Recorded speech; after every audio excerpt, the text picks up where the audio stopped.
இந்த தொகுதியில தம்பி எனக்கு இந்த தொகுதியில வேற யார் போட்டியிடுறாங்க தம்பி சொல்லுங்க.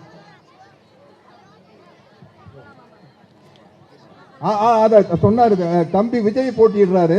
அது என்ன சின்னம்? விசில் சின்னமா? தாமரை சின்னம். என்ன நீங்க இவ்வளவு வருஷமா அரசியல் இருக்கிறீங்க பாருங்க. உதயசூரியனை தவிர யாருக்கு ஓட்டு போட்டாலும் அது தாமரைக்கு தான் போகும். அப்புறம் இன்னொருத்தர் என்ன சொன்னாங்க? மாம்பழச்சம். அது தாமரை தானுங்க.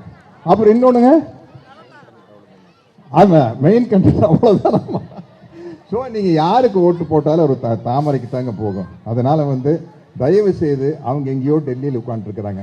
நம்ம முதலமைச்சர் மு.க. ஸ்டாலின் சொன்னது மாதிரி போட்டி தமிழ்நாட்டுக்கும் டெல்லிக்குமா அப்படிங்கிறத போட்டி. அதுல டெல்லியை நம்ம உள்ள நுழைய விடவே கூடாது. நம்மளுக்கு அரணாக இருப்பது திராவிட மாடல் அரசு தான் அப்படிங்கிறது இந்த 5 ஆண்டு காலத்தில் நீங்க எல்லாம் உணர்ந்திருப்பீங்க. அப்புறம் எனக்கு இங்க ஒரு என்னுடைய நெருங்கிய நண்பர், என் மேல அவருக்கு பிரியம் உண்டு, அவர் மேல எனக்கு பிரியம் உண்டு. அவருடைய படங்களை நான் ரொம்ப விரும்பி பார்க்கிறேன்.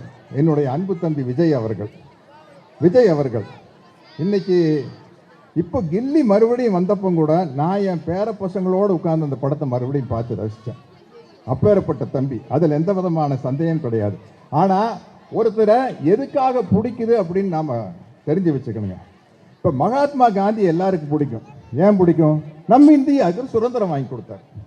தந்தை பெரியாரை ரொம்ப பிடிக்கும். ஏன் பிடிக்கும்? பகுத்தறிவு சிந்தனையை ஊட்டி வளர்த்தினாரு, பெண்கள் விடுதலைக்காக பாடுபட்டாரு, ஜாதி ஏற்றத்தாழ்வு ஒழித்து எல்லாருக்கும் கல்வி கிடைக்கணும், எல்லாத்துக்கும் வேலை வாய்ப்பு கிடைக்கணும்னு ஆசைப்பட்டாரு, அதற்காக போராடினாரு.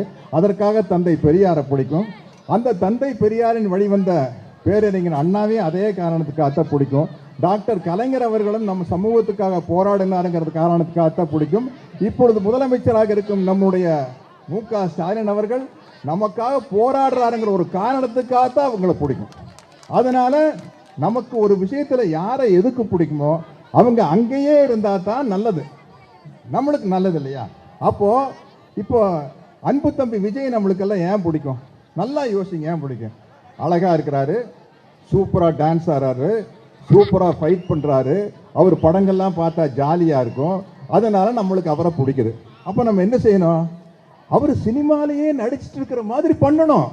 அப்பதான் நம்மளுக்கு சந்தோஷம். அவர் சினிமாலேயே நடிச்சிட்டு இருந்தா தான் இல்லைங்க. இல்லை, எனக்கு விஜய் படம் பார்க்காம தூக்கம் வராதுங்க. அவர் பாட்டுக்கு அரசியல் பண்ணிட்டாரு, நான் என்ன பண்றது? எனக்கு அவர் சினிமாலேயே நடிச்சிட்டு இருக்கணும். சினிமாலேயே நடிச்சிட்டு இருக்கணும்னா என்ன பண்ணணும்? அவர் நம்ம மறுபடியும் சினிமாக்கே அனுப்பிச்சு விட்டுறணும். அனுப்பிச்சு விட்டா தான் நான் நடிச்சிட்டு இருப்பாரு. நம்மளுக்கு ஒரு என்டர்டெயின்மெண்ட் கிடைக்கும் இல்லைங்களா? நம்மளுக்கு ஒரு பொழுதுபோக்கு கிடைக்கும் இல்லைங்களா? அதனால தான் சொல்றேன்.